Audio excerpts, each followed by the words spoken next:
बदलनी चाहिए। ये रंग चढ़े ना तू जा, ये वो चोरा है कि जिस पे रंग चढ़े ना तू जा। हमने तो बचपन से की थी इस चोले की पूजा, कल तक जो चिंगारी थी वो आज बनी है शोला। मेरा रंग दे ओ मेरा। क्वेश्चन गलत है, अरे कोई बात नहीं। सेंटर दूर है सर, अरे कोई बात नहीं। इन्विजिलेटर बहुत गलत है सर, अरे कोई बात नहीं। आंसर हाईलाइट हो जा रहे हैं सर, अरे कोई बात नहीं। सर्वर क्रैश कर जा रहा है सर, अरे कोई बात नहीं। आंसर की ही गलत आ रही है सर, अरे कोई बात नहीं। सेंटर के बाहर पानी है, अरे कोई बात नहीं। एसएससी की यही मनमानी है, अरे कोई बात नहीं। हम एसएससी का प्रोटेस्ट करेंगे, अरे कोई बात नहीं। अपने हक को लड़ कर लेंगे, अरे कोई बात नहीं। तुम जैसे बेरोजगारों की हर साल की यही कहानी है, हम ऐसे ही रहेंगे और इन सब में खत्म तुम्हारी जवानी है, अरे कोई बात नहीं सर। मैं गया नहीं था, इन लोगों ने मुझे बोला कि आप परमिशन लेने की कोशिश करो। इन्होंने मुझे उस काम में लगा दिया और अब पूछ रहे हैं कि कहाँ अगले दिन की परमिशन के लिए नहीं, 5 बजे तक की परमिशन कंटिन्यू हो जाए। मुझे कह रहे हैं आप इसकी कोशिश करो। भाई बहुत सारे लोगों को मेरा ये वीडियो पसंद नहीं आएगा, क्यों? क्योंकि मेरे को ना चाटने की आदत नहीं है, मैं आपको सच्ची बताऊं। और मैं, जो लोग मुझे जानते हैं ना, उनको पता है कि मैंने आज तक हमेशा हर धर्म के लोग, स्टूडेंट्स हो चाहे मेडिकल फील्ड हो चाहे कोई फील्ड हो, सबके लिए वीडियो बनाया। मैंने कोई अभिनय सर करके हैं मैथ्स के, उनका मैं वीडियो देख रहा था, वो लॉजिक दे रहे हैं चिल्ला चिल्ला के, गला फाड़ के, कि भाई 5 बजे तक परमिशन थी, बच्चों को पागल बनाया गया क्योंकि पॉलिटिकली लोग घुस गए थे। मैं आपको 2 चीजें पूछता हूं, कौन से संविधान में लिखा है कि पीसफुली आप बैठ के 5 बजे के बाद 8 बजे 9 बजे 10 बजे तक आप प्रोटेस्ट नहीं कर सकते? तो सबसे पहली बात, कहीं नहीं लिखा है। आज के टाइम पे आंदोलन महीनों चलते हैं, कोई कुछ नहीं बोलता, और आप उसमें गला फाड़ फाड़ के बोलो नहीं बच्चों की गलती थी। क्यों? क्योंकि जो 2 लोग लीड कर रहे थे प्रोटेस्ट को, उन्होंने आज तक यूपीएससी का पर्चा ही नहीं भरा। तो आप इतने टाइम से प्रोटेस्ट में थे, आपकी रिस्पॉन्सिबिलिटी नहीं थी कि ऐसे लोगों को दूर रखना? आप चिल्ला चिल्ला के बोलते हम सरकार को लेके, आप अभी कुछ महीने पहले ही आप चिल्ला रहे थे, 1 महीना भी नहीं हुआ इस बात को, तब आपको ये चीज समझ में नहीं। अगर आपके ऊपर से फोकस हट गया तो आप एकदम से चिल्लाना शुरू हो गए कि नहीं ये तो बच्चों पर ब्लेम मार दो, बच्चे आ रहे हैं, लोगों पर पॉलिटिकल पार्टी जो ब्लेम मार दो। अरे भाई आप उसका पार्ट रहे हो यार। आप सडनली आप एकदम से पड़ेगा क्यों? क्योंकि आपको लाइमलाइट चाहिए। यार बच्चों के साथ धोखा तो मत करो यार, बच्चों के साथ तो खड़े हो। और ये जुर्म थोड़ी ना है कि 5 से 8 हो गए तो लाठियां भांज दो। राम रहीम जैसा क्रिमिनल जिसको सजा मिली हुई है, वो 14 बार आ चुका है। आप सोचो उसने क्या क्या कांड किए हुए, इन बच्चों ने कांड किए हुए हैं जो इनको मारा जा रहा है। सिर्फ 5 से 8 हो गया जी तो उनको मार दो। और आप बोलते हो कि पॉलिटिकल पार्टीज के लोग उसके अंदर घुसे हुए। क्यों? आपको पहले नहीं पता था ये सब? आप सर क्यों आप मजाक बनाते हो? आप सच्ची बात यह है कि आप एसएससी के अंदर प्रॉब्लम थी, उसको लेकर प्रोटेस्ट हो रहा, सरकार अभी तक इसको क्यों सॉल्व नहीं कर रही है? सॉल्व करते खत्म हो जाती बात।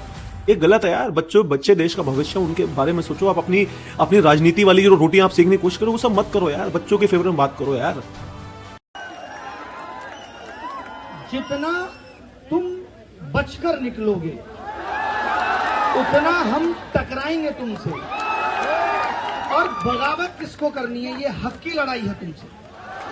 नमस्कार, मेरा नाम अभिनय है और मैं ये सब चीजें सरकार की और एग्जाम सिस्टम को पिछले 7 साल से देख रहा हूँ। लेकिन सवाल ये पूछा जा रहा है कि जब आपको प्रोटेस्ट करने की परमिशन शाम के 5 बजे तक की थी, आप प्रोटेस्ट ऑर्गेनाइज करवा रहे थे, तो आपने ये क्यों मेक श्योर नहीं किया कि 5 बजे के बाद वहाँ पर कोई जुटान न हो? जो स्टूडेंट्स जिनको आपने अपील की कि वो यहाँ तक आए, उनके लिए कोई व्यवस्था हो। आप ये बात एक तरफा कैसे कह सकते हैं कि हम प्रोटेस्ट कर रहे थे और सरकार हमारा प्रोटेस्ट खत्म करवा? जैसे अगर मान लीजिए 5 बजे तक का आपका परमिशन है, 3 बजे से ही ये सारी बातें अंदर से आनी शुरू हो गई थी कि दिल्ली पुलिस ने जो सोचा था बच्चों का, वो सिर्फ ये सोचा था कि दिल्ली के ही बच्चे होंगे। उनको ये नहीं पता था कि बाहर के राज्य के बच्चे होंगे। तो बाहर के राज्य के बच्चे भी काफ़ी भारी संख्या में आते हैं। होम मिनिस्ट्री में लगभग 3-4 बजे से ही फोन आना शुरू हो जाता है इनके पास में कि किसी भी तरीके से कल के कर इनका खत्म करो। 5 बजे के बाद ये निकल जाएंगे, 5 बजे बाद ये अपने घर चले जाएंगे। रात में सब घर पे सो रहे होंगे कि सुबह उठ के आना है, और सुबह ऐसा कर देंगे कि बैरकिंग टाइट कर देंगे, एंट्री नहीं देंगे। और ये काम ये 3 बजे से करना शुरू कर देते हैं। जो लोग पानी पीने के लिए बाहर निकलते हैं तो बैरक लगा देते हैं, वो अंदर नहीं आ सकते। और ऐसा ये होना शुरू हो जाता है। तो वो बहुत स्ट्रॉन्ग माइंड सेट आता है बच्चों में। ये क्या हो जाता है कि अगर हम लोग उठ गए तो कल तो कर नहीं पाएंगे, तो इसलिए उठना ही नहीं। मानता हूँ कि ये गलत है, 5 बजे के परमिशन के बाद में 5 बजे के बाद बैठना ये गलत है। लेकिन आप अगर प्रोटेस्ट करते हैं, धरना देते, तो आप हर चीज सही नाप करके नहीं कर सकते।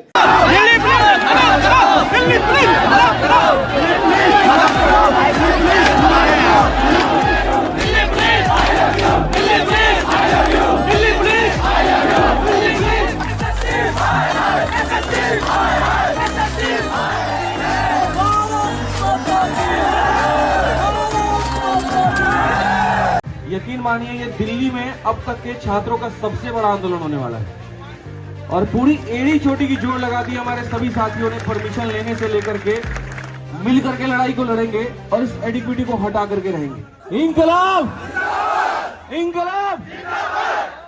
अगर आप सच में चाहते हैं कि हम इस लड़ाई को जीते तो उसके लिए आपका सहयोग होना बहुत जरूरी है। और सहयोग में बस इतनी उम्मीद है आपसे कि जितने भाई हमारे सारे के सारे खड़े हैं बैठ जाएं। हमारी ये जितने भी मोबाइल वाले भाई लोग हैं सब इधर आ जाएं, बैठ जाएं, तभी मैं अपनी बात रख पाऊंगा। सारे लोग बैठ जाओ, यहाँ पे सारे लोग बैठ जाओ। हमें जीत चाहिए, यहाँ की व्यवस्था नहीं बिगाड़नी हमें। सभी लोगों से एक छोटी सी उम्मीद है हमारी, और पूरा मेरा आग्रह है, रिक्वेस्ट है कि कृपया अपने वॉलंटियर्स का बात माने। किसी भी तरीके से किसी भी सूरत में यहाँ पर व्यवस्था नहीं बिगाड़नी है। यकीन मानिए ये दिल्ली में अब तक के छात्रों का सबसे बड़ा आंदोलन होने वाला है, और पूरी एड़ी चोटी की जोड़ लगा दी हमारे सभी साथियों ने, परमिशन लेने से लेकर के इसको बढ़िया तरीके से करने तक। तो आप सब मिलकर के इस व्यवस्था को बनाए रखने में बहुत मदद करें हमारी, और आप लोगों से बहुत उम्मीद है हमारी। मिल करके लड़ाई को लड़ेंगे और इस एडिक्विटी को हटा करके रहेंगे। पेपर में जो जितनी अवस्था है वो सारी आप लोगों को पता है कि कैसे सेंटर्स दूर दिए जा रहे हैं। मैंने पूरे बढ़िया तरीके से वीडियो बना करके भी आप लोगों को दिखाया कि कैसे रिमोट एक्सेस के माध्यम से पेपर को एक्सेस किया जाता है। और मैं आपको ये भी बता दूं कि सीजीएल का जो पेपर होने वाला है, इस पेपर में फिर से वही सेंटर बुक किए गए हैं जो स्टेनो में और फेज 13 में हुए थे। फिर से वही सेंटर है, आपको 400, 400, 500, 500 किलोमीटर दूर आपको आपका सेंटर मिलेगा। फिर से आपके साथ सेंटर में वही दिक्कतें आएगी।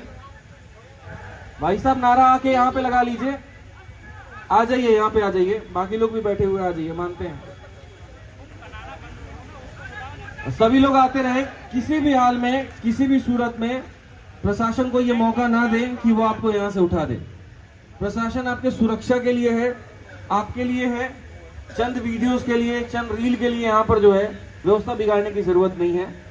नहीं तो चाहे कोई भी व्यक्ति हो, हमें उसे बाहर निकालना पड़ेगा।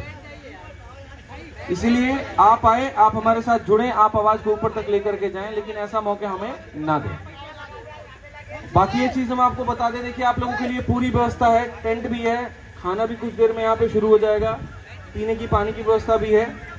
मिल करके यहाँ से एक हुंकार भरेंगे और सिस्टम तक ऊपर तक आवाज पहुंचाएंगे। क्योंकि आज का आलम यहाँ पर ये है कि बच्चा चाहे कितना भी मेहनत कर ले, कितनी भी ईमानदारी से वो तैयारी कर ले, सिलेक्शन उन्हीं का होने जा रहा है कहीं ना कहीं जिन्होंने पैसों में अपनी बात बना रखी है।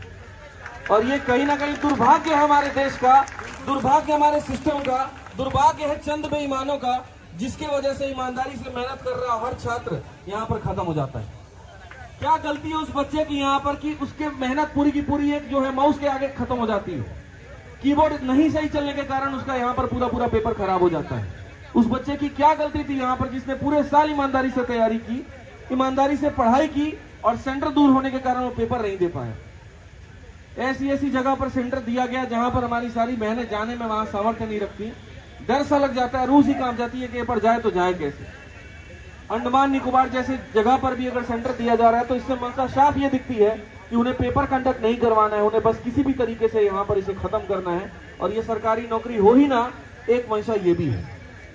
बड़ा बुरा सा लगता है कि जब हम इन मंत्रियों से बात करते हैं, जब इन लोगों से हम बात करते हैं और हमें सुनने को ये मिलता है, करी क्यों रहो सरकारी नौकरी की तैयारी, छोड़ दो। क्या हमारा हक नहीं है सरकारी नौकरी की तैयारी करना, है कि नहीं है? और क्या हमारा हक नहीं है कि निष्पक्ष परीक्षा हो? हमने क्या मांग उठाई है? फेयर एग्जाम सिस्टम, और ये गलत है तो फिर हमारे ऊपर में अत्याचार क्यों है? ये एडिक्विटी क्यों नहीं हटेगी, आप ये बताइए। एडिक्विटी हटेगी कि नहीं हटेगी? कौन हटाएगा? कहां से हटाएंगे? यहीं से हटाएंगे, और यहीं से लाखों की संख्या में लोग जुड़ेंगे और यहीं से मिलकर के इस खराब सिस्टम को दूर करेंगे और एक फेयर एग्जाम सिस्टम की मांग करेंगे। सीधी सी बात है मेरे भाई, यहाँ पे नारे हमारे रुकने नहीं चाहिए, ऊर्जा हमारी रुकनी नहीं चाहिए। आप सब से हम हैं, हम सब से आप हैं, मिल करके लड़ेंगे और जीत हासिल करेंगे। इस बात को ध्यान रखिए। और जो लोग अभी घर में हैं, बस एक ही बात कहूंगा सारे वीडियोस के माध्यम से कि हक की लड़ाई में निमंत्रण नहीं भेजे जाते हैं, जिनके जमीर जिंदा होते हैं वो खुद चल करके आते हैं।